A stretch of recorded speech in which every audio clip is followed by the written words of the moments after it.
নমস্কার বন্ধুরা, অয়ন্স মম কিচেনে আপনাদের সবাইকে স্বাগত।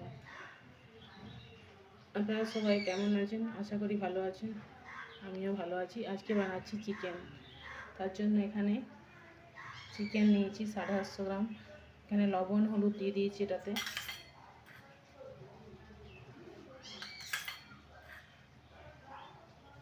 3 চামচের মতো সর্ষের তেল দিলাম,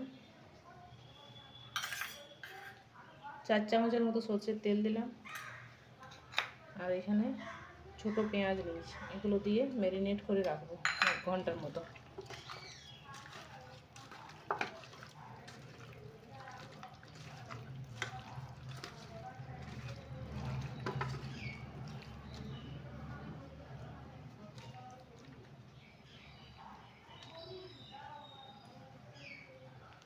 বন্ধুরা, কাশ্মীরি লঙ্কার গুঁড়ো, জিরের গুঁড়ো, ধনে গুঁড়ো দিয়ে ভালোভাবে মেখে নিয়েছি মাংসটা।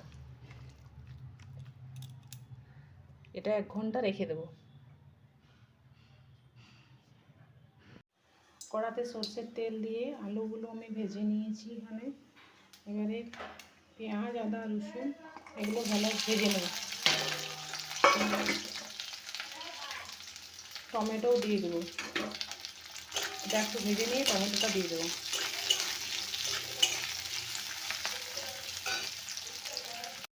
সামান্য পরিমাণ লবণ দেবো।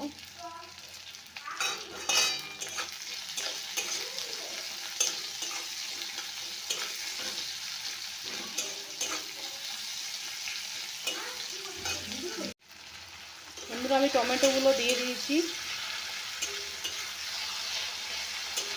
আমার মশলাটা ভাজা হয়ে গেছে।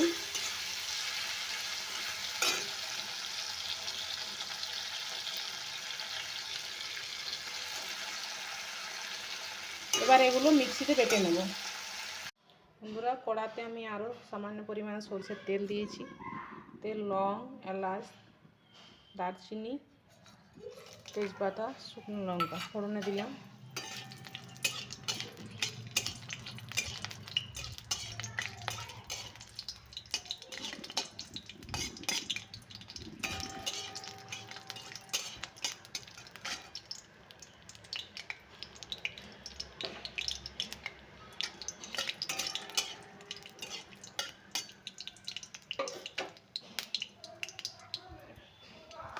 এবার মাংসটা দিয়ে দেবো।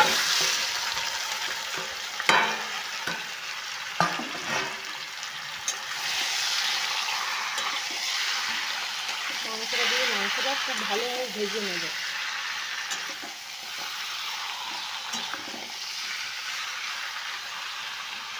ঢাকা দিয়ে দিই। একটু ঢাকা দিয়ে রেখে দিলাম। আঁচটা কমিয়ে দিয়েছি। এবারে আমি আলুগুলো দিয়ে দিলাম, ভেজে রাখা আলুগুলো।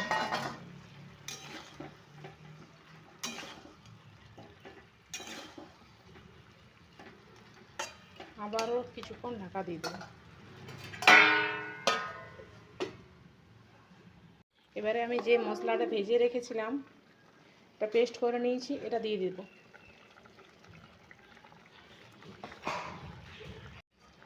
এবারে মশলাটা ভালোভাবে কষিয়ে নেব।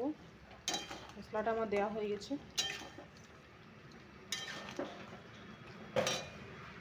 এবারে ঢাকা দিয়ে কিছুক্ষণ রেখে দেবো। বন্ধুরা, মাংসটা দেখুন কিছু না জল বেরিয়েছে। এটা আরও ভালোভাবে একটু কষিয়ে নেব। জলটা এবারে মেরে দেবো। ততক্ষণ পর্যন্ত কষাতে থাকবো।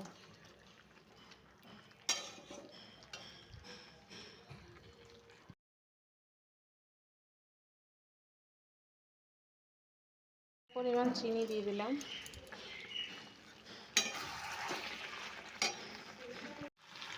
আমার মশলাটা কষা হয়ে গেছে। এবার এটাতে গরম জল দিয়ে দেবো।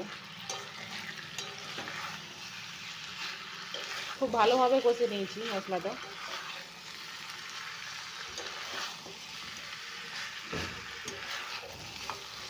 খুব ভালোভাবে মাংসটা আমার কষা হয়ে গেছে। এবার এটাতে গরম জল দিয়ে দিলাম।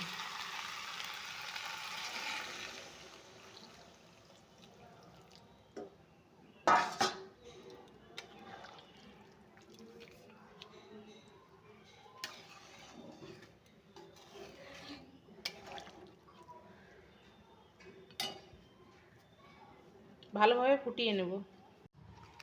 বন্ধুরা, আমার চিকেন হয়ে গেছে। এটাতে সামান্য গরম মশলা গুঁড়ো,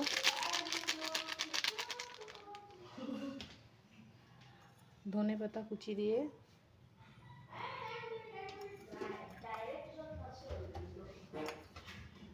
কিছুক্ষণ ঢাকা দিয়ে রেখে দিলেই রেডি।